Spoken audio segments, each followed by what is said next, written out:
The most shocking truth about the frenzy surrounding Tatsuya Imai's posting is not the staggering 6-year, $150 million projection, but the widespread misconception that this signing represents a safe, conservative alternative to the Yamamoto sweepstakes. Major League Baseball executives and pundits alike are treating Imai as the reliable, lower-cost number 2. Yet beneath that calculated valuation lies one of the highest-stakes cultural and financial gambles the pitching market has seen, a bet on pure, unadulterated defiance. Welcome to 606 Prime News, where we dissect the geopolitical drama of baseball signings, moving beyond the box score to understand the motivation. Today, we're not just tracking Tatsuya Imai's flight path, currently keeping him in Los Angeles, perhaps the Anaheim side, perhaps the other. We are analyzing the seismic cultural shift behind his audacious declaration to slay the dragon in Chavez Ravine.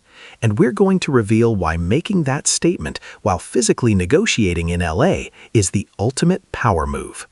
Imai is currently deep in the negotiation window, meeting with multiple organizations, with sources confirming that the Yankees, Mets, and Cubs have been primary suitors since the winter meetings. But the immediate crisis point is the statement he made: "I would rather defeat the Dodgers than join them." This is not merely trash talk. This is a calculated refusal of the path of least resistance, and its implications are far deeper than team loyalty.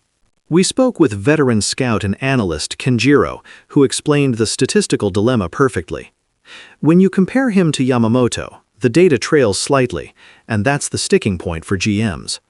Yamamoto secured his generational deal based on 3 years of sub-1.40 ERAs and an almost mythical durability. Imai is a flamethrower. His fastball hits 98 miles per hour, and his splitter is elite, generating a 35% whiff rate. But his command is less refined, and his career NPB/WHIP is demonstrably higher.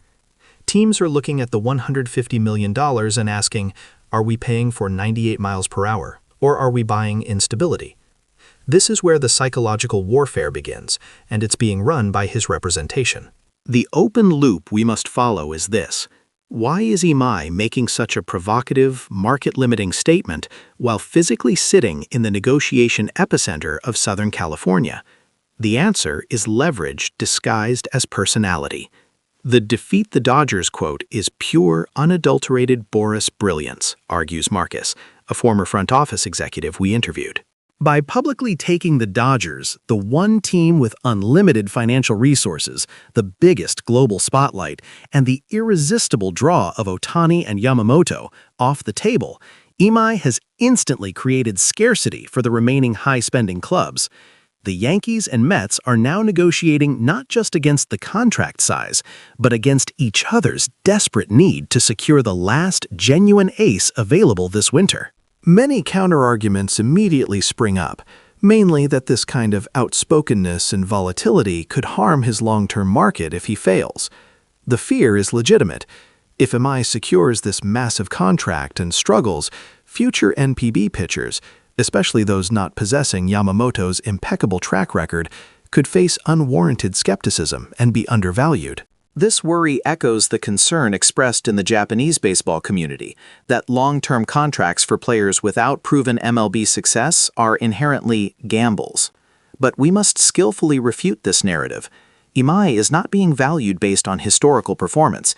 He is being valued on his ceiling and the current supply deficit. His age, 27, means he is hitting his physical prime precisely when the contract begins. The Yankees, or perhaps even the resurgent Cubs, are betting that his premium stuff translates immediately, making the 6-year, $150 million figure seem conservative compared to the $200 million price tag for an equivalent stateside free agent.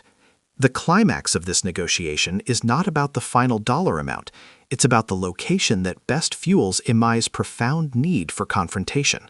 He explicitly stated that joining the Japanese superstar constellation would be fun, but that achieving a World Series by beating that super team holds the greatest value in his life. This is the emotional connection that GMs are secretly chasing, a pitcher who embodies competitive fire. Maya, a Japanese sports journalist, highlighted the deep cultural significance. For Imai, this is about forging an individual legacy outside the shadow of the greats. Otani, Yamamoto, Sasaki. They form a powerful, supportive community. Imai wants to be the protagonist of his own story, even if it means choosing a less stable, more demanding environment like the Yankees or Cubs, organizations desperate for a rotation anchor where he can be the undisputed ace and face the Dodgers head-on in October. The plot twist is that the negotiation phase is largely over. The teams have submitted their offers. The current stay in LA is merely the highly dramatized selection process.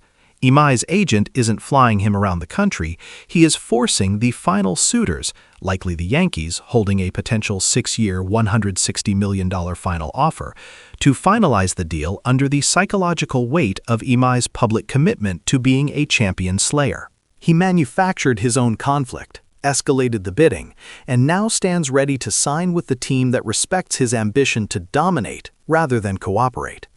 He is choosing the pressure cooker, knowing that if he succeeds, the $150 million figure will be hailed as the steal of the decade, and the narrative of the defiant ace who wanted to defeat the MLB monolith will be immortalized. The question remains, which team is the perfect fit for Imai's aggressive personality, and will his "defeat the Dodgers" mantra actually hurt or help his final contract number? Let us know your prediction and the team you think he will choose in the comments below. Don't forget to like, share, and subscribe to 606 Prime News for the deepest dives into the business and drama of baseball.